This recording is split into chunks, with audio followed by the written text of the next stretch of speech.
Welcome to Gregor Mortis's Little World of Horror. This is Sunday, September 7th, and as always, this is my Slash from the Stash movie review. As promised on my last video, my DVD Blu-ray update, I'm going to be looking at 1979's Dracula. Get you a good look at that up front. But bam, and bam, this is the newly released Universal's Blu-ray release. Like I say, inside you just got your disc and then the UV code.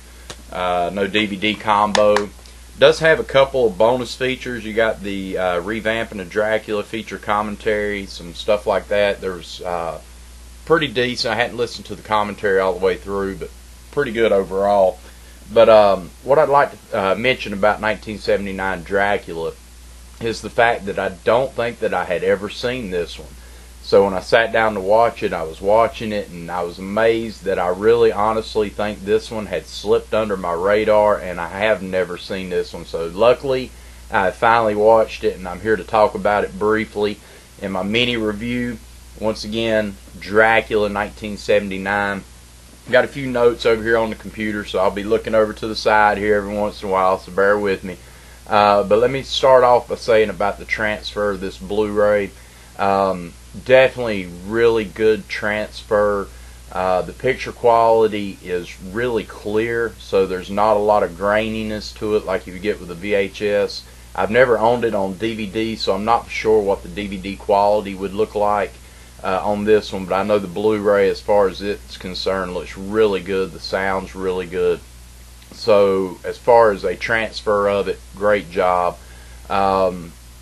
Would have liked to seen a lot more bonus features there. Again, I'm spoiled by Scream Factory with the way that they release and Synopsis Films, the way that they have so many bonus features with commentaries and interviews and behind the scenes and stuff. So I'm a little bit spoiled when it comes to that. So when I look at a release that only has a commentary and some little bonus things, I kind of am a little let down.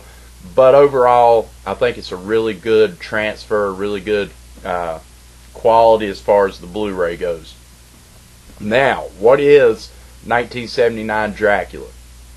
Basically, you know the story if you know anything. This is took from Bram Stoker's Dracula, so it's kind of the same story. It supposedly takes place around 1913, and Count Dracula is being shipped from Transylvania over to England.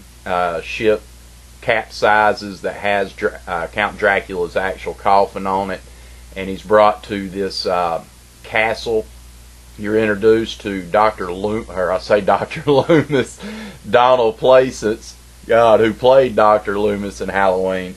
But you do have Donald Pleasence in here who plays a doctor, and he's basically a doctor over like a psych ward, but he also has this castle. Well, Count Dracula is here to take over that castle. It's been in his life, or as far as his generations before, so he's there to sign the deed and take it over.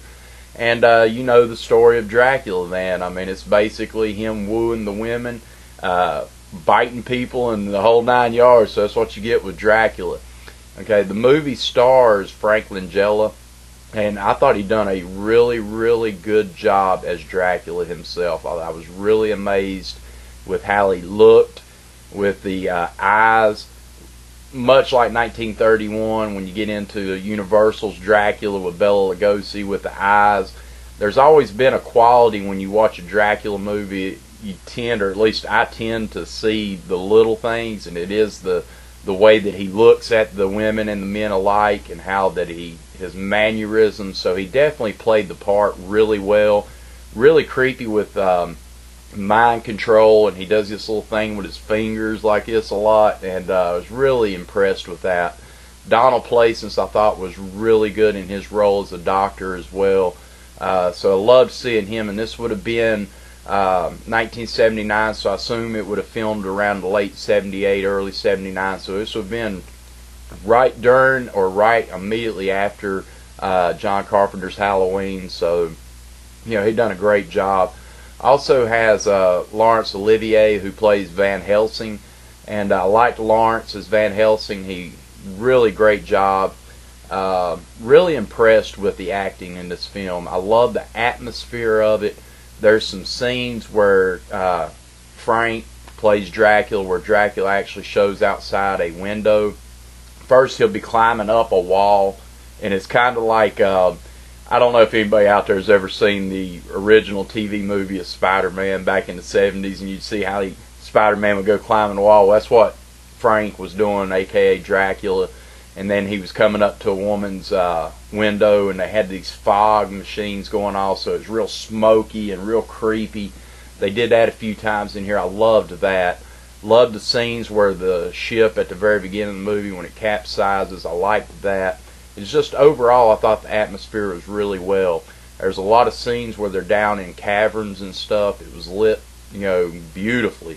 But what I really want to say in this film is the score in it, the music, which was done by John Williams. And if you don't know anything about John Williams, you actually probably do.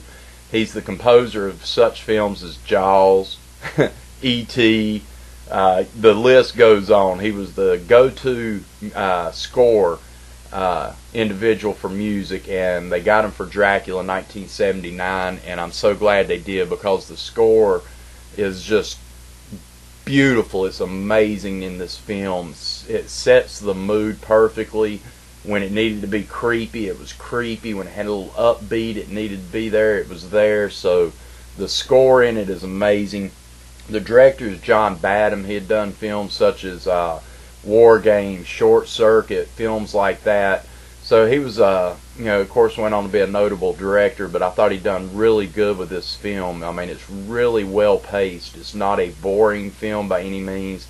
There is a couple gore scenes, not really gore, but you got some throat slits, and then of course your typical bites on the neck, but not a lot of scenes that required makeup effects, but what little bit it did need, I thought they done a great job. This is just more of almost like a throwback Hammer film, so to speak. So I really enjoyed it. The set pieces are beautiful, the castle, the whole 9 yards. I really, really, really enjoyed this film from start to finish. I'm glad I own it, and could not highly recommend this enough. I mean, it's definitely getting a thumbs up for purchase. Like I said, I never give a 1 to 10 rating or anything on the Slash from the Stash video review. I do on Land of the Creeps, but not on here. If it's a thumbs up, it's a purchase. Side is a rental. Down is a void. But this one definitely gets the double thumbs up. Stamp of approval from Greg Mortis. Man, this is a must-own Blu-ray. There you go again. Frank Langella, Laurence Olivier, Donald Pleasence, Dracula 1979, the music score, the whole 9 yards, the transfer, everything about this film is great. Really holds true too. It almost feels like rewatching the original, or the 1931 Dracula.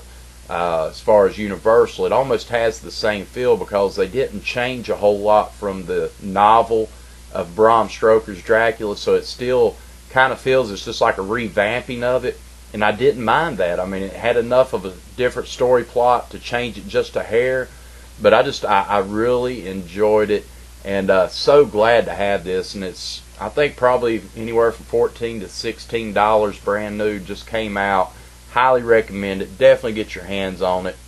And I'm sorry I'm having to stretch so far. I need to bring the camera closer to me next time, but it is Dracula. Get your hands on it. Must own. Great cast, great acting, great everything.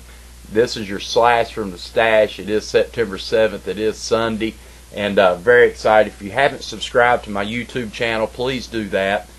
Down below here, if you like the video, give me that thumbs up. Give me a comment. And spread the word and let everybody know that Greg Mortis' little world of horror is here and here to stay. So until next Sunday, for my Slash from the Stash, stay tuned for my Blu-ray DVD update coming up this week. I think I'm going to do another couple extra videos this week as well, if time permits, so stay tuned for that. Definitely follow me at Land of the Creeps. Check out our podcast. Got a huge one coming out in a week. I believe it's a week or 2 weeks. September 15th-ish or 17th, something like that, will be our next episode of Land of the Creeps, and we did a huge marathon of Stephen King films, so you won't want to miss that. Great Great episodes, so definitely stay tuned to Land of the Creeps. But until next week, this is Gregor Mortis. This is my little world of horror, and I'm signing out till next time. Peace!